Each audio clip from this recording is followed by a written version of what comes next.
Namaste viewers and welcome to Amazing Vedas with Dr. Parikshit Singh. Thank you, Dr. Singh, for joining us.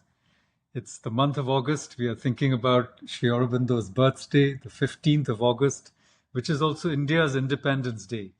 And viewers, last time you saw how Sri Aurobindo brings us back to the Vedas. And when we start reading the Vedas or engaging with the Vedas in the light of Sri Aurobindo's, should I say, wisdom or guidance, or his own works, his translations, and his book, The Secret of the Veda.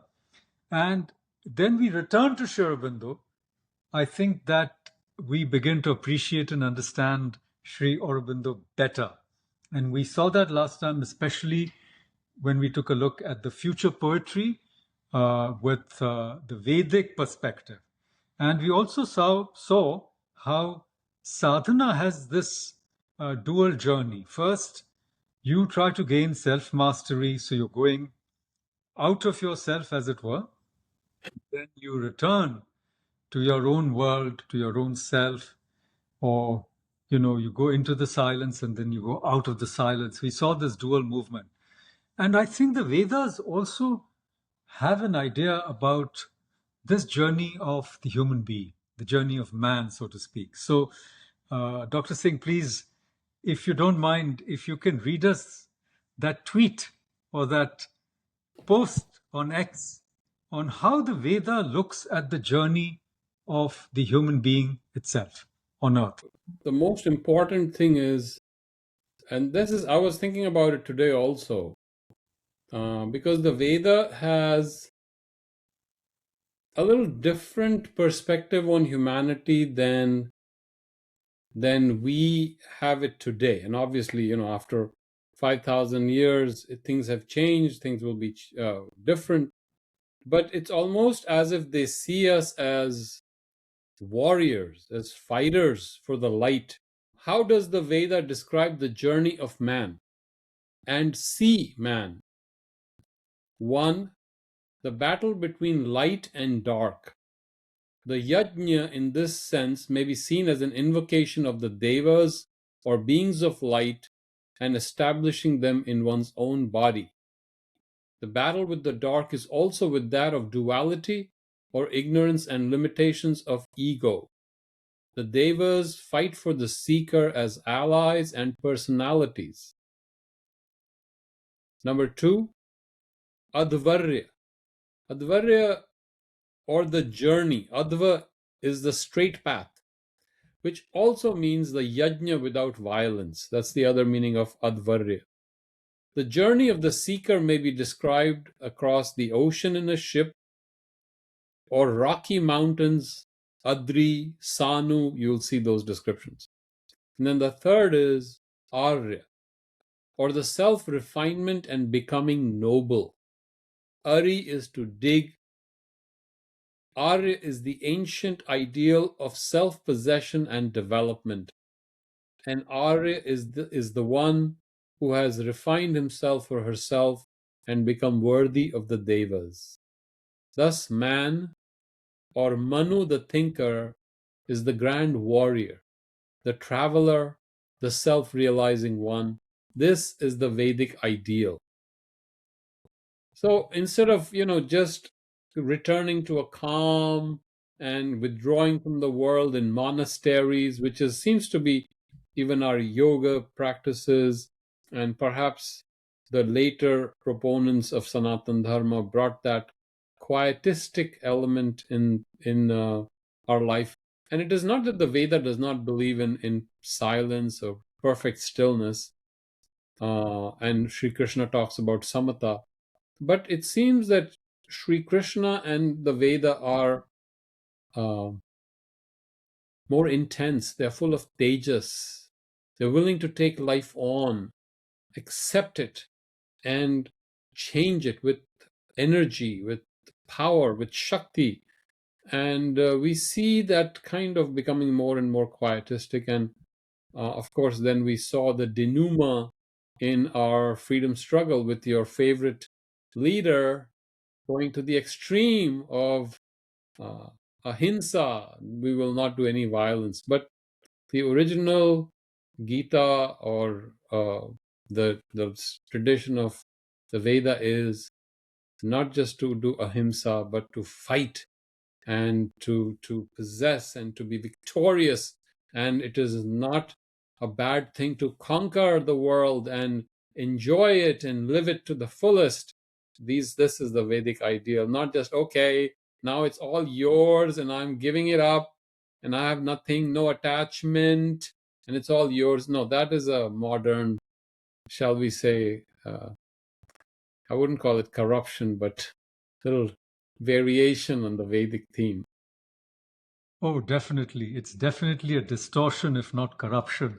But going back to one of my favorites, the great Mahatma Gandhi, he was a great warrior, I might tell you. He was not a quietistic person who retreated and left the battlefield. Of course, his methods were a bit premature for humanity. You yourself said that the way of the warrior, in fact, in the Veda, was the way of least violence. Anyhow, we won't get sidetracked. I think the important thing here is exactly that falling off from the ideal of the Arya, Yes, because I think that this without naming any other tradition, but this world renouncing tradition had become very important in India for several years, and there it also resulted sadly in the, as it were, the destruction of the Kshatriyas. yes, The entire class of people who were supposed to defend the nation against attackers and invaders. But, the point I was trying to make at the start of our conversation today, Dr. Singh, was this dual journey, which yes, is you may have to retreat because sometimes you're in the middle of a fight and the fight is too much for you. You're not able to understand things. Remember, even the great Arjuna, the greatest warrior of his time, he drops his weapons and he says, I can't deal with this. And then, right in the middle of the battlefield, there is a pause, and the Lord Himself, Bhagwan Sri Krishna, teaches him, what his duty is, yes, what the way of the Arya, of the warrior is. So, in other words, in ancient India, the rishis, the Vipras, the Acharyas, the learned, guides of humanity, yes, they had their ashrams, sometimes in forests and retreats, but they never told their pupils, okay, you stay here forever. On the contrary, when they were ready, they were sent back to the world. Many a time, a king like, say, Janaka and Ashtavakra, you see, the king, when they are confused, they would go to the ashram, they would go to the hermitage, they would go into the forest and they would realize themselves and then return to the world. Now, that one way ticket out of the world, you know, into a never never land, whatever it was not the way of the Aryas. And certainly it was not the Vedic way. So, we are doubly grateful that Sri Aurobindo reconnects us to the Veda because, we really lost our way. And how and why it happened is a different conversation altogether. But, yes, in modern times, one of the teachers or one of the people who inspired Sri Aurobindo greatly was, of course, Swami Vivekananda. And you yes, see this dual movement in him. Look at yes, look at the great Sri Ramakrishna, the guru of Swami Vivekananda.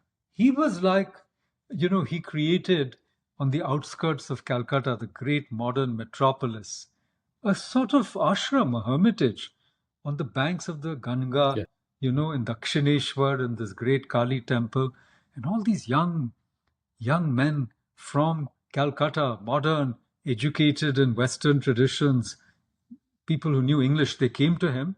And look at what he did. He didn't turn them, I mean, they became sannyasis, no doubt. But look at the kind of monks they became. And this is the whole point about Vivekananda. He goes to the West, he goes there several times, as you know, and he comes back to India. He starts the Ramakrishna mission, and he doesn't tell the sannyasis, okay, retreat from the world and, enter a cave, so to speak, or yeah, just do your chanting or just do your japa or you do your meditation. No, he made them like missionaries of light. So once again, we yes, see this yes, dual movement, and I think you captured it beautifully in the tweet, which is to say that all of us at any given time in our lives, like we are talking to Gen Z. In fact, I'm going to ask you to read something from your forthcoming book, Veda for Gen Z, soon. But, I've dealt with, Gen X, Gen Y, Gen Z. All my life, Ji. I've been teaching young students, and, I grew older, as you know, Dr. Singh, but my students were the same age. In other words, every MA student who came into JNU was roughly the same age, 21 or thereabouts, 20, 21. They finished their BA at 21, 22, maybe 23 at times, but, or 21, whatever. They were in that same age bracket, 20 to 21, 22. And I was getting older year by year. But here's the thing, every young person that I met was in the middle of some kind of struggle, if not crisis. They had issues with the family, they had career anxieties. Many of them, wanted a course that they could not get. They had difficulties with reservations, quota systems in India. So there was a lot of pent up frustration or anxiety. So, what I'm trying to say is that we find ourselves in the midst of conflict in this world. And then the Veda tells us, what do you do? It tells us choose the light, choose the path, of the noble. And what is the path of the noble? The path of the noble is simple, duty, honor, responsibility, love. Yeah, ahimsa in the sense that reduce the violence.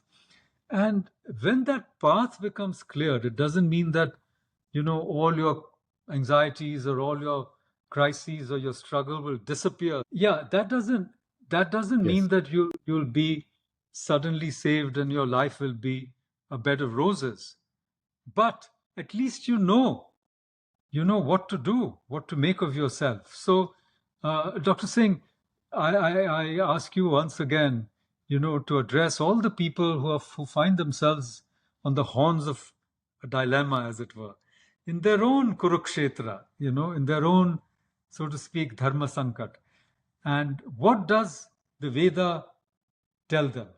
How do you empower them? So I hear the question I heard was, how does the Veda empower the youth to be able to take on the challenges of the world? Is that the question? Yeah, Yes, I I'm think saying that willy nilly. I'm just saying willy nilly, we all find ourselves, whether we are the youth yes, are yes, especially susceptible. We find ourselves in a dharma kshetra or a kurukshetra of sorts. And the Veda gives you a clear yes, guidance of which path to choose. That's what I was returning to your initial tweet, you see. that's right. Yes. So the Veda's journey is towards the truth, towards light, towards immortality. This is, if we short of kind of summarize it, because it's of course a vast um, elaboration of spiritual realizations. It is a victory. It is a complete acceptance of the conditions given to mankind on earth, the blessed conditions as they are, with the body, the vital, the prana, the mind, and considering them as fit instruments for embodying the cosmic powers, to give them a personality. The impersonal becomes the personal when we connect with it, and it becomes personal through us and to us, to allow them that space. The cosmic powers want us to grow. They want our yajna. They want to feed on the soma, the bliss that we bring out, that rasa we bring out of the physical and the prana, even from the vegetable kingdom and from the rocks and from this world, all the rasa that is hidden, that comes out as ananda, and that they partake. They want us to be filled with light. They want us to rise upward towards the higher layers and levels of being. So, and then to take on the conditions and not wimp out, to take on, to fight, to be warriors of light, as there's a very powerful phrase that is used in the Veda. And then Sri Krishna carries it. If you remember the second shloka of the second adhyaya, and very powerfully he says, Anarya Jushtam Asvargyam Akirtikaram Arjuna. Such a powerful, he's telling Arjuna right off the bat. He's not giving him any excuses. He cannot run away. This is anarya. You are not going to get Swarga, and you will have your fame as a warrior. What will others think of you? And to a warrior, that is very important. But above all, dharma, fighting for dharma, living for dharma. In the Veda, dharma is used, the term for dharma is ritam. Ritam is the order of the universe, to stand for the order of the universe, to establish it, to restore it. And that is what the Veda teaches us. Indeed, indeed. Thank you. Thank you, Dr. Singh. So, especially our younger viewers, there is a new film that's come out that's not well made. It's called He-Man and the Masters of the Universe, or at least it was based on that. I wanted to say that we are all warriors of light if we follow the Vedic path. And there's a continuous struggle between forces of darkness and light. And we find ourselves in the middle of this struggle. And the Vedic way is to choose the light, which is also to choose the right, if I may say so. With those words, thank you, Dr. Singh. Thank you, viewers, for joining us. Please like, share, and subscribe to our channel. And please do support us in our journey on the sunlit path towards the light. Thank you all very much, and namaste. Until next time.